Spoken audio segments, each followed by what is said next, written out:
अरे, हनुमान जी ने ऐसा क्या किया कि जगन्नाथ जी हनुमान जी को बांध रहे हैं? आइए देखते हैं इस कथा में। ओडिशा के तट पर विशाल महासागर में समुद्र देव अपनी भक्ति में व्याकुल थे। उनका हृदय भगवान जगन्नाथ के चरणों को छूने की तीव्र इच्छा से भरा हुआ था। इतनी प्रबल भक्ति में उन्होंने अपनी लहरों को असीम गति दे दी, जिससे पूरे तट और पास के शहर में भारी हलचल और भय फैल गया। लोग समझ नहीं पा रहे थे कि इस विनाशकारी लहर को कैसे रोका जाए। समुद्र देव की लहरें लगातार बढ़ती जा रही थीं। शहर के लोग अपने घरों में सुरक्षित होने की कोशिश कर रहे थे, लेकिन संकट कम होने का नाम ही नहीं ले रहा था। भगवान जगन्नाथ सोच में पड़े कि समुद्र देव को कैसे नियंत्रित किया जाए और शहर को सुरक्षित रखा जाए। तब उन्होंने हनुमान को बुलाने का फैसला किया। जगन्नाथ जी हनुमान से बोले, हनुमान, तुम्हारी शक्ति इतनी महान है कि तुम ही समुद्र देव को नियंत्रित कर सकते हो। यदि तुम समुद्र देव को रोक दोगे तो शहर सुरक्षित रहेगा। हनुमान जगन्नाथ जी से बोले, प्रभु, आपकी आज्ञा मेरे लिए सब कुछ है। मैं तुरंत समुद्र देव के पास पहुंचकर उन्हें नियंत्रित करूंगा। हनुमान ने अपनी पूरी शक्ति और भक्ति से समुद्र देव को रोकने का प्रयास किया।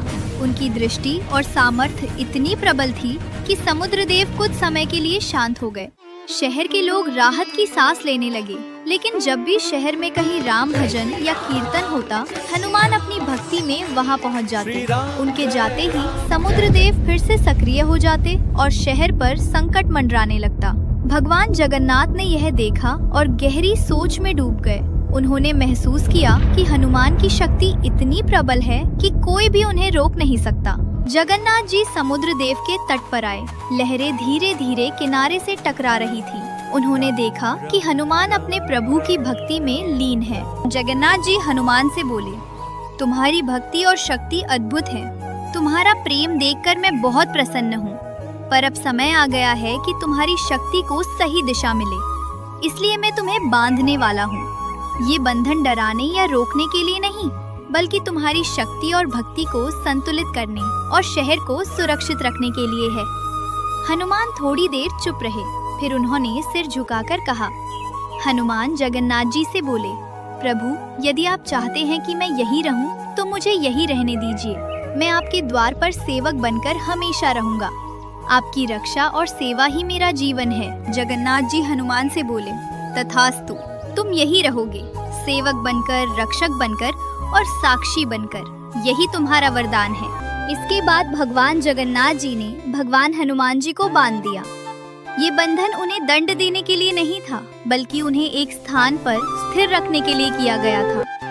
भगवान हनुमान जी ने बिना किसी संकोच के इस बंधन को स्वीकार किया, क्योंकि उनके लिए प्रभु की आज्ञा ही सर्वोच्च धर्म थी। समुद्र देव की हल्की हल्की लहरें अब धीरे धीरे किनारे को छू रही थीं, और हवा में प्रेम और भक्ति की सुगंध हमेशा बह रही थी। यही स्थान बाद में हनुमान मंदिर के रूप में प्रसिद्ध हुआ। लोग यहाँ आते, भगवान हनुमान जी की भक्ति करते और अनुभव करते कि ये केवल पूजा का स्थल नहीं, बल्कि सच्ची भक्ति और शक्ति का अद्भुत संगम है।